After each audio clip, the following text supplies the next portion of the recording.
Hey there, Sharon Horne-Ellstrom here. Welcome to day 1674 of What Ships You Now. Today we're talking about, are you willing to change? Are you willing to give and take? Our confidence-related idiom for Supersize Your Business today was give and take. We talked about the origin of it in horse racing and how they tried to make it more fair or compromise with respect to different sizes of horses. And of course, give and take means to compromise, to negotiate, to cooperate, to conclude, to accommodate, to get along, to come up with solutions that everybody wins in.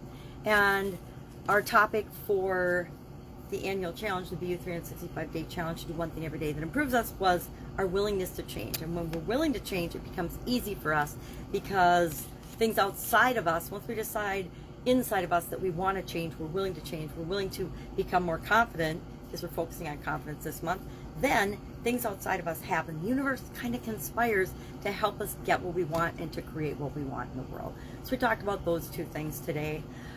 Today is my mom's last day here for the most part with respect to her home in Wisconsin. She's going to just downsize. She's 85, time to downsize, so she's going to downsize to just her home in Texas from now on. She will come up and stay with my youngest sister when she visits in the summer, but she's not going to have a whole household that she needs to be in charge of and take care of all year round. So it's a good move, but it's a sad move for my sisters and I that live here in Wisconsin, because it means we're not going to see her as often.